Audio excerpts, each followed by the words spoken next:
Welcome to the Sex, God, and Chaos podcast, a conversation built to help you address the mess, connect the dots, and defeat addiction. Doing your work matters because if nothing changes, then nothing changes. Life is tough and we're here to help. I'm your host, Ben Derrick, and as always, I'll be joined by Roan Hunter. Let's jump right in. We have arrived. I don't know where, but we're here. We're somewhere, yes. Yeah. Ben, I think that's how you and I spend most of our days. Where am I? Where am I? Yeah. I mean, I know I'm here, and I'm Yeah. probably supposed to be doing something. Yeah. But I don't know where here is. As opposed to Eva, who always knows exactly where she is and what she's doing. Oh, my goodness. I do not waste a minute of my day. It's Life so just gets true. busier, guys. I mean, the older I get. Wow, Yeah. it's just, Oh, I hope that's not true, really. yes. Doesn't slow I don't down. waste a Seems to be minute. speeding up. I don't waste a Yeah. minute. Man, yeah, that's a little bit depressing to think about. I think that's an indicator that I need some rest, maybe, or some Sabbath. So, yeah. But So Oh, in yeah. my journey, I went to the Amen Clinic. this is And- the brain mapping Yes. Well, Yeah. they do a SPECT scan deal. Okay. to see, and I was so curious. My mother has Alzheimer's, and so I wanted to see how my brain, if my brain had healed from just my own trauma, what we had been through, and when I did it, which has been now about 5 years ago, I think. My brain, the doctor said, you have the most beautiful brain. So This whole thing. this whole thing. You didn't tell me he hit on you. He was very complimentary of my brain. However, one part of my brain, and he said, your brain looks just like Daniel Amen's brain. And I took that as a great compliment. And the basal ganglia on the left side was the only thing that lit up, which that is the part of the brain where anxiety does reside. Part of anxiety resides there, if I'm remembering correctly. But it's the kind of anxiety that's outward. It gets a lot of things done. So I think, I have to really be focused. That's why I live every minute. And at times I have to be very intentional about downtime. I've helped you with that. You have for sure. Roan, Yes. Mr. You Downtime. have helped me for sure with downtime. We can both get in that mode. Yes. Yeah. And we have to really work it okay, we need to, because we have a tendency, we could overwork. We love what we do. Doesn't feel like work. Yeah, and then just all the other stuff that we have going on. It's easy to preach self-care and not practice it. Yeah, for sure. Yeah. Well, when you're joining with the divine in the Great Rescue Mission, I didn't say the architect of the Great Rescue Mission, but when you're joining with the divine, it's a little bit hard to say, we'll take a break. You know, all this crisis and chaos going on and people trusting us, but we're going to detach from that. Yeah, it is. Interesting, though, the story says that after 6 days of creating, he said that's enough. Yeah, right?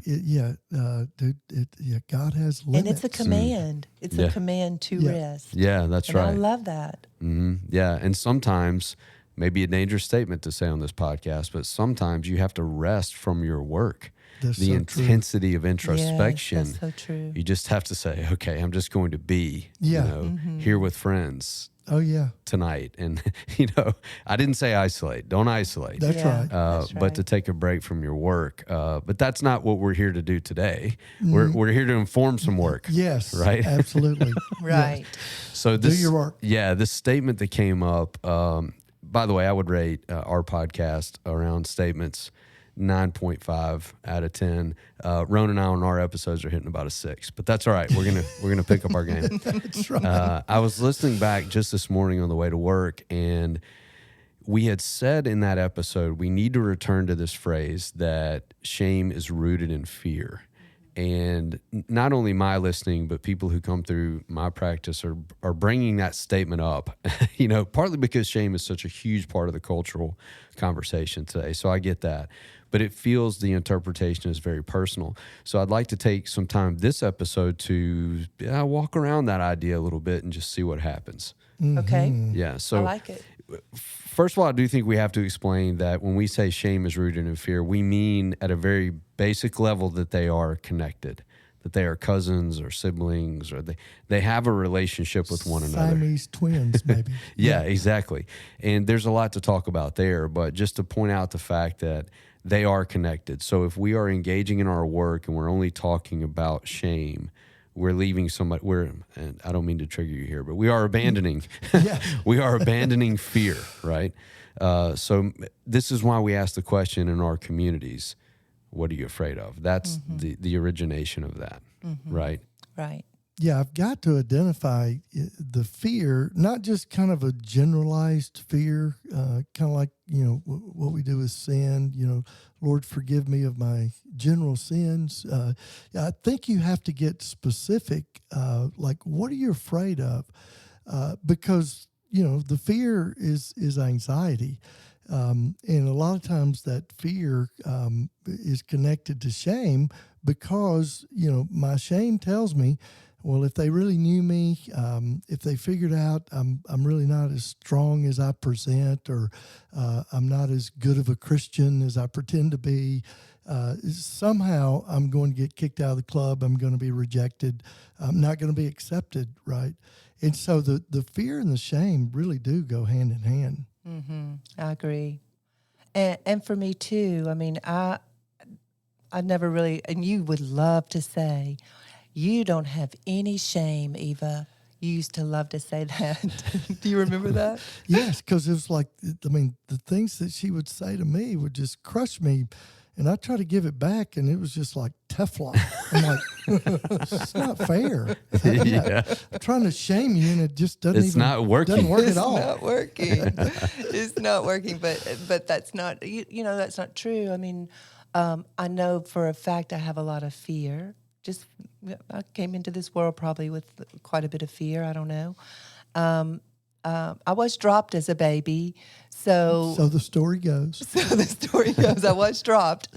Truly, I was On the beach. on the beach. Yeah, Yes, on the pavement. that could have created that, and I have a really strong startle response. That's right? very true. I do.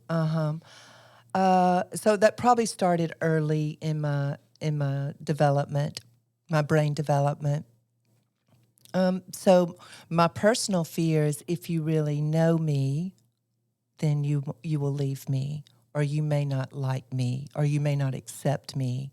So I think that's what held me back a long time for really being fully known. Oh, yeah. Even by you. Yeah. Like, I wanted to be this strong woman. It's also what I saw modeled from my mother. Oh, yeah. Yeah, my mom, she had it all together, what she presented, right? A strong woman, for sure. Well, and it's like, you worked really hard at trying to gain that acceptance because, you were voted like friendliest in every one of your class. I think from first grade to you graduated. Well, friendliest. It really was. I was class favorite. Class favorite. Every and, year. And friendliest. I worked hard. Yeah. It was a role I played. We laugh about that, but that is indicative of how you were really trying to gain that acceptance. It's true. Yeah, working hard. I did, and nobody hustling for your worthiness. No one really knew me. Yeah. I didn't know myself. No. But Yeah. I certainly only presented good. I did not present. Can we talk about the dichotomy that culture doesn't just accept that strategy, it rewards it? That just feels poisonous. Oh, yeah. It's kind of like Well, yeah, because you're voted class favorite. Right, yeah, it's like, great job. Yes. Yeah, that mask is beautiful on you. Yeah. Yeah. So it's a little bit different in the addiction stuff. It's like, whoa, man, stop all that. That makes you a terrible person. Yeah. But the strategies that we often take, especially in the conservative South, are things that are applauded, but we bastardize. I'm not saying that we shouldn't be nice. Especially Ron and I should probably be more nice. But when we adopt it as a life strategy to earn acceptance, there's no cultural mechanism that says stop. It just allows you to keep going. Yeah, it's Yes. like nobody really looks at the kind of the flip side of it, or the dark side, which is all so often rooted in, performance-based acceptance. And then you throw some good, some good church teaching, not Jesus teaching, around gaining acceptance by your performance, and the gooder you are and the better you are, you're going to be a good Christian, rather than what's really driving this, what's up underneath it. We don't do a good job of questioning things, of why we do the things of why we do what we do. You use the word nice, Ben, and it made me think about, I really like the word kind better. Am I kind to myself, right? In my self-talk.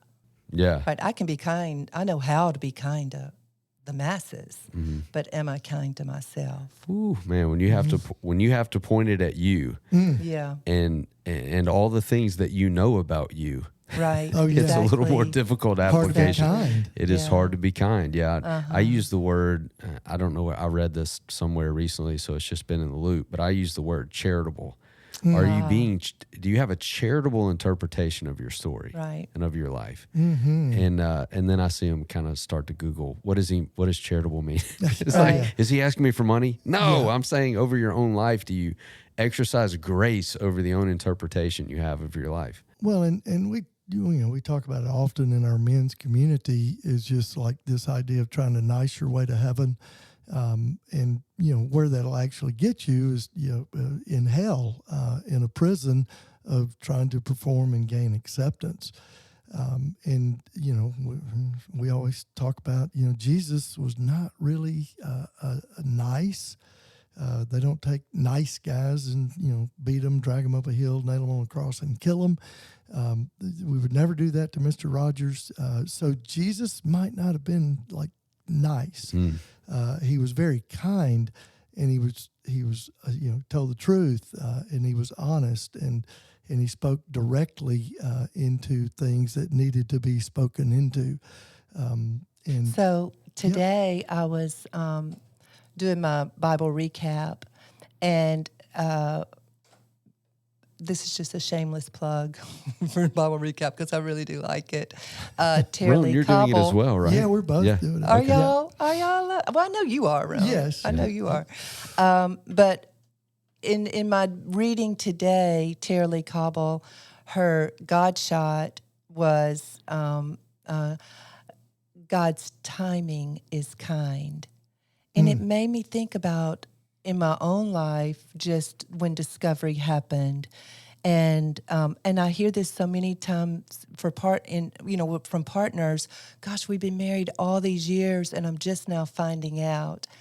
And to me, whatever, God is sovereign, and whatever reason the timing is now, and just it really made me think. I went back in my mind this morning during my reading, that God's timing was kind to me. Even with two small children, and I felt like my life had fallen apart. But the kindness came because it forced me to do my own work. Yeah. And to view that, I have the luxury of being able to view it without having experienced any of it. So let's just acknowledge that. But the fact that I see it as the timing was correct because it was preparatory for the largest sense of purpose you've ever known. To be able to join in to the meta narrative of restoration, God's plan for restoration. I mean, if it had been too early, then Right. X, Y, and Z would have happened. If it had been too late, then people would have missed out on the two of you and your ability to help exercise healing over a couple. Just perfectly timed.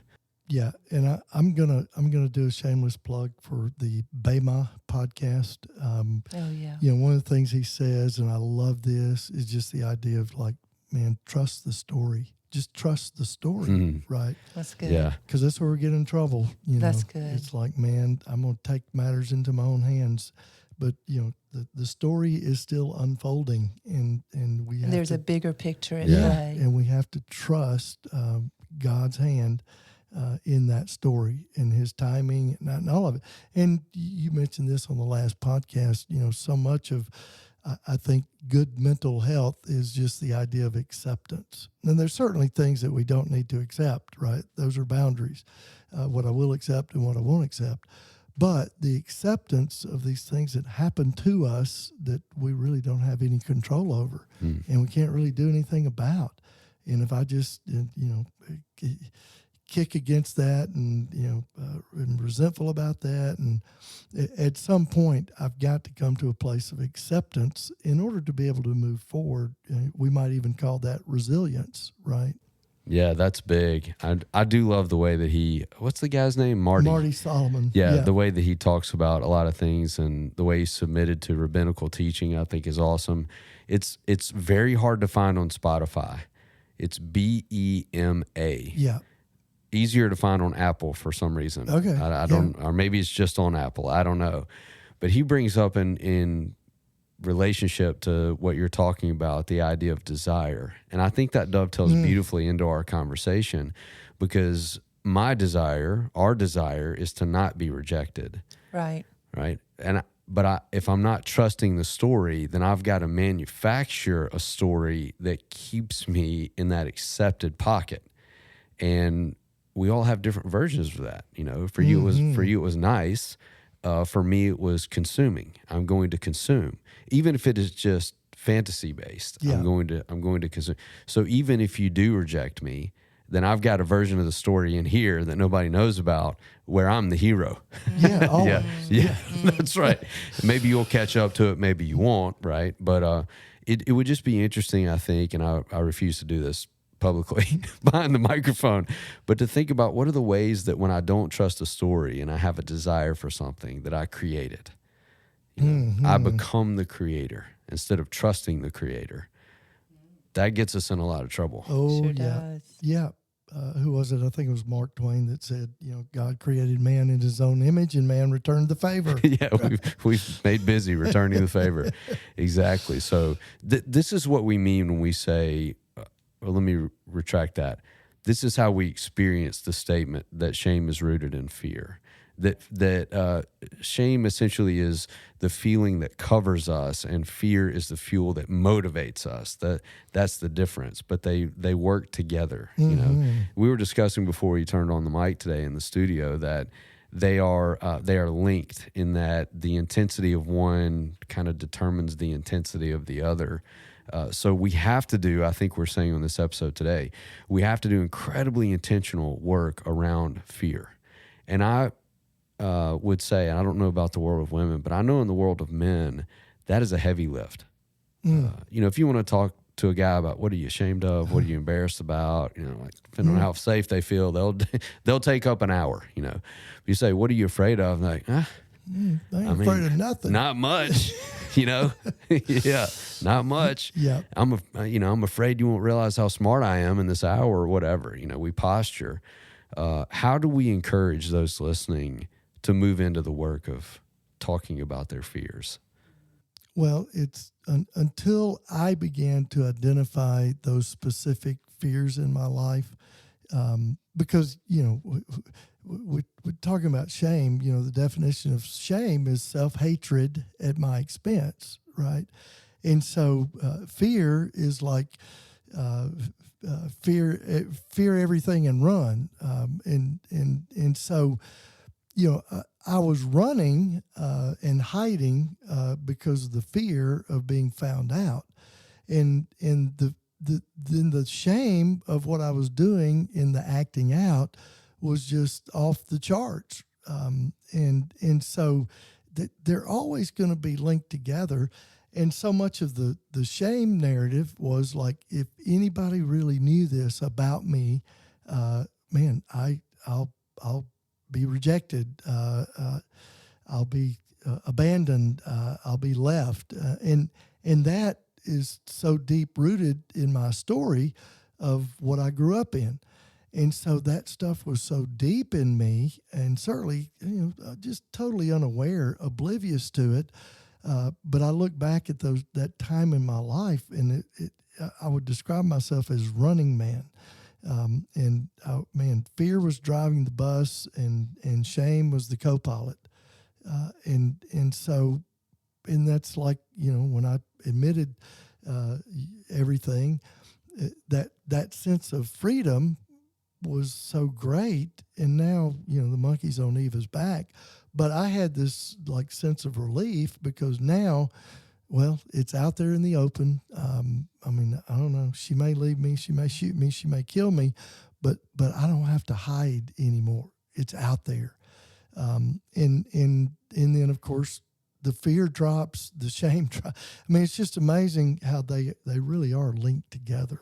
That's why the ratio of I would imagine why the ratio of discovery to discovery wins a lot more than disclosure. For sure. About 98%. That's because of fear, right? Yeah, sure. So, Eva, I'd like to pull you in on this part of it because I feel like we're compadres in this part of it. But how about that stripe of religiosity that says, don't confess it. Don't confess. Don't let the devil know, right? We don't need to talk about that because these are the most sarcastic air quotes ever on radio because we're giving the devil power when we talk about the things that we're afraid of. I grew up with a lot of that. That was a huge message in my adolescence. What do we do with that? Oh, my goodness. I haven't thought about that in so long. But I grew up that way, too. You recognize it, though, yeah, right? I do recognize it. I do. I haven't even, because I haven't lived like that in so long. We're winning. We're winning, yes, I haven't. But yes, I grew up in the same kind of, spiritual upbringing. Let's don't bring it out. Let's don't talk about it. Yeah. We're giving Satan all the power. Giving him a foothold. Yeah, we are giving him a foothold. Yeah. That's so interesting. Well, Christians can't have fear, right? Yeah, exactly. Yeah. Oh, gosh, there's so many verses about fear, too, isn't there? Yeah, God sure talked about it a lot. More about that than anything else. It's not a problem. Man, he just had an axe to grind, Yeah. When I was a little girl, my mom, because I would be afraid at night a lot, and she would come into my room, and she taught me the scripture very young, very, very young. When I'm afraid, I will trust in thee. And even today, that's one of my go-tos. When I'm afraid, I will trust in thee. Yeah. Anyway, and I'll visualize actually giving my fear to the Lord. But I wanted to say around shame and fear, what I see in the counseling room a lot is when people and I'm going to go into the Cartman triangle for a minute, when people run to the victim role, or that's kind of their default. To me, it looks like the shame has gotten activated, which to me then I immediately go, okay, this person's dealing with a lot of fear.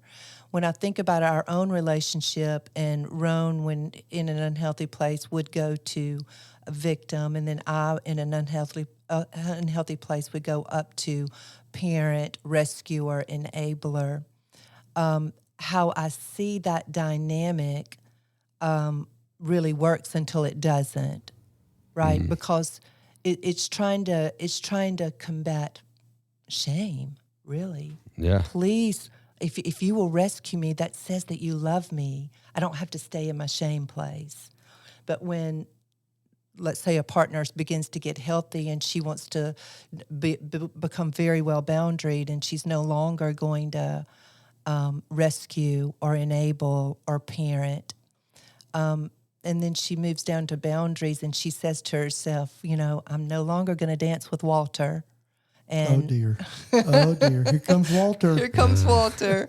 And Walter just is an acronym that stands for I'm no warning. I'm not going to do warnings, no threats.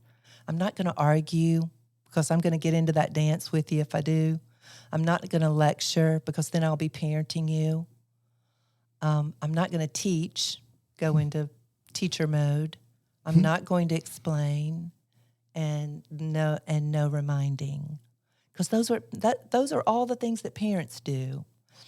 And I think it's interesting that the word parent and partner have the same letters. Just the way it's ordered. It's just the way it's ordered. So if I want to be a good partner, and, because I'm not Roan's parent, if I want to be a good partner, I really don't want to engage in those kinds of behaviors. Ugh. Sick to my stomach over here. I'm just watching the movie of Ben. I'm like, oh man, I did that. Oh man, I do all those. Me and Walter, we're dancing all the time. Yes, daily. Oh, yeah. Right. It's almost. This is overused, but it's almost subconscious, maybe default. Oh yeah, yeah. It's certainly learned. It is. Yeah. You learn. Yeah. Oh yeah. I find that my driver for that, this is getting into those 7 desires. I really pull Walter out. I really pull Walter out when I'm not feeling heard or understood. Oh yeah. I'm like, get on out here, Walter. We're going to use some of this right now, and the teaching is going to be a huge part of it. So, for me, there's certain things that cause me, and I think this is, and we did an episode on this, episode 24 on the drama, but that is the place where it emerges, right? And the truth is, I say I'm not feeling heard or understood, but the real thing is I'm embarrassed that I'm not being understood. It must be my fault that I haven't explained myself well enough or been vulnerable in the correct way. And now we're in this thing that's going on, and it's my fault, and I'm embarrassed by that. Oh right? yeah, and then we get activated. Yeah, and we get louder. It's kind of like when you're in Mexico and you're asking, "Where's the bathroom?" You don't speak Spanish, and they no comprende, and then you just yell it louder. Where is the bathroom? I mean, that's the way it works, right? Because I'm not being understood, and then that just plays out in the relationship. And boy, those habits that we all do, it ain't going to get us where we want to be. That's for sure.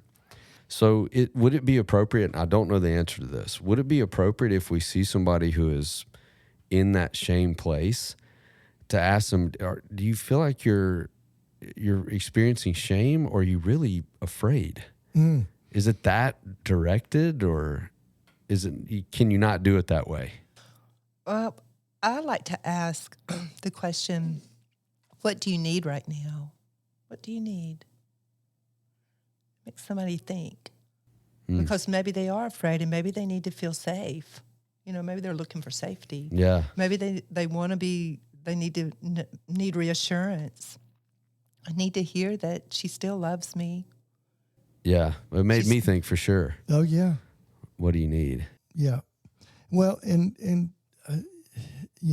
I'm probably too direct. I might ask that, like, is this shame talking, or is this fear driving the bus? And again, beginning to like understand the link between the two is so important, because when we get activated on either one of those, they're both showing up. There's no doubt.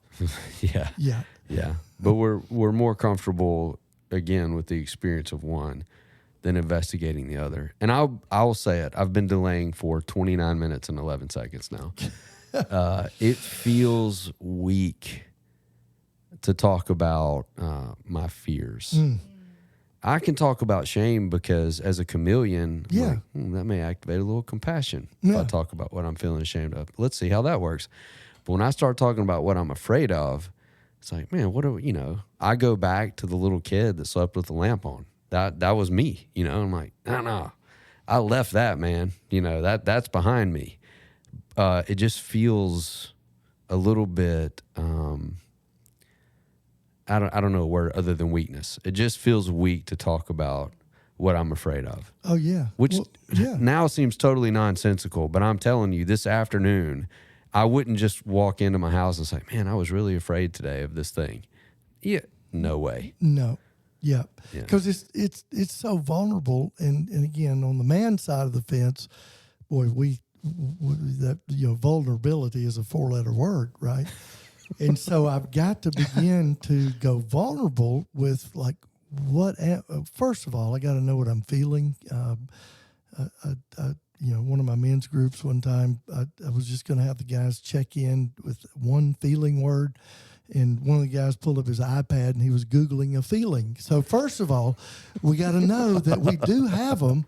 They're there, and I've got to become aware of them, and I've got to be able to express that. And that doesn't mean I need to go around just emoting everywhere. That's kind of pathetic. But nobody wants that, right?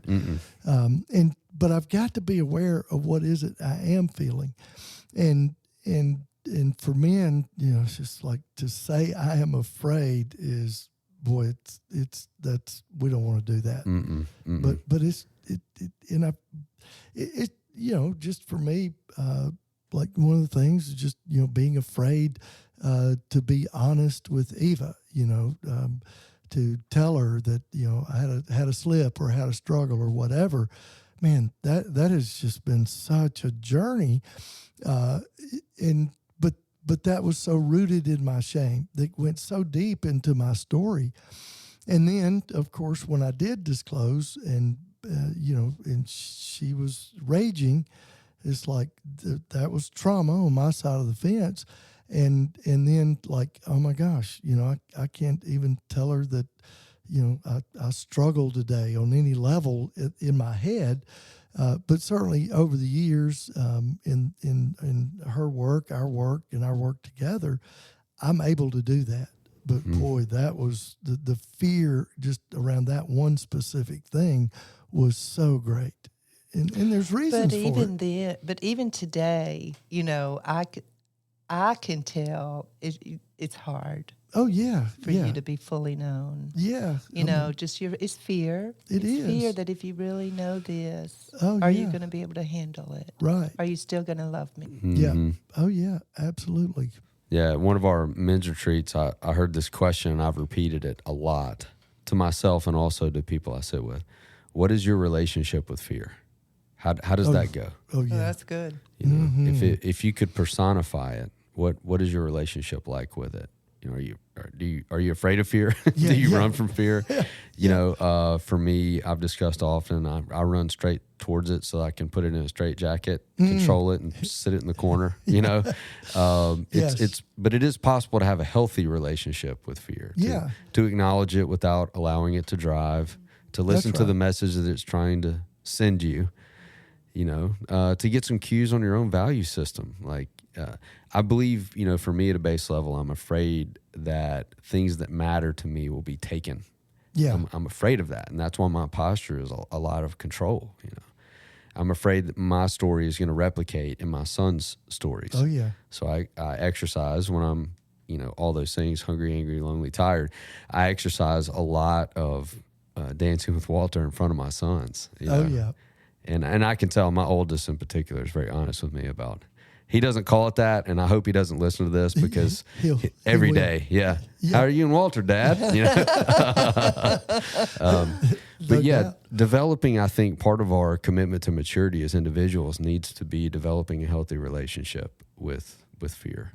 Well, yeah, and just certainly even just acknowledging the fact that we all have fear. Or fears, right? And so many people are afraid to even acknowledge that. Because it feels weak. Yeah. Oh, yeah. It does. And I think maybe dialing back to the original story, as we do often, we are existing within an ecosystem that we were not designed for. And that's scary. When I go to a new place or when an old place has new things happening in it, then I get afraid. Like, I need to know. I'm trying to find homeostasis. What's going on here? Give me some information. I believe at a soul level, as created beings, we're all in that atmosphere. We know at a base level, I'm not designed for this. And it's scary. Oh, yeah. Well, and even as you talk about the original story, when we just go to the story of Adam, I mean, these two things show up, right? Like, Adam, where are you? What are you doing over there in the bushes? Well, God, not where you're supposed to be. Yeah, I was afraid and I hid. right? So there, I was afraid. So he's got fear, and because of the shame of what had happened. So I mean, shame and fear got married early on. It's there. And you hid behind sexual acting out. Oh yeah. And you hid behind being nice or Being nice, being in control. yeah.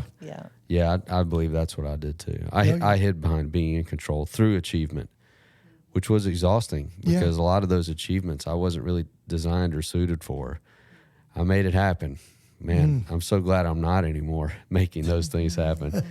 But as freedom. we're talking, Yeah.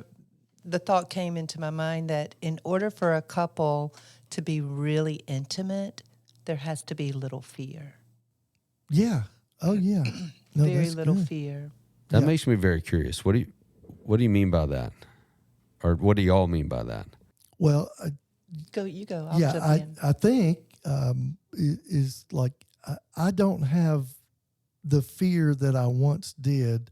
I'm not going to say I don't have any, but boy, it's a whole lot less of just being able to have a conversation with Eva, to tell her like, hey, I struggled with acting out today, or I had a slip. I mean, and that's huge, and because that was my greatest fear, and so being able to do that, there's just the fear is so small. Mm-hmm. Yeah. Present, but Yeah. small. And I think, my anger and my puffing up was more about fear than it was who I really am. Yeah. It's not who I am No, at all, but at it all. was my fear that drove that. And today, I mean, I don't even feel that level of intensity anymore. Yeah, and we see that with partners. Like, if I get mad enough at him and I, tell him like how bad he is and how wrong he is, if I shame him and then I get really mad and put the fear of God into him, then now he's not going to do it again. he's not going to do it again. Right. So now I'm in control. Right. Right.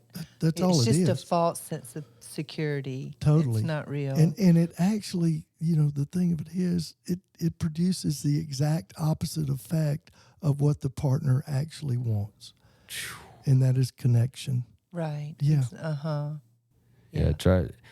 I drives them apart. don't feel fear in our relationship anymore. Now, if I have to play a tennis match and it matters, then And I may it feel matters. and Believe it, me, and they it all matter. matters. Yeah. Then I feel some fear Yeah. there, and I feel fear around public speaking. But that's about. I can't think of any other fears that I really have today. Well, Other the public than- speaking thing, you have it before we get started. But once I get started, I take over. She takes over. Like I can't get a word in. Like, yeah. It used to when we first right. we I first used to go started. silent. I wouldn't say anything, Like- and Rum would just go. He would look at me like, "Okay, it's your turn to I mean, talk." we're up there on the stage, whatever, doing the deal, and I'm just, I can talk. You may know that, Yes.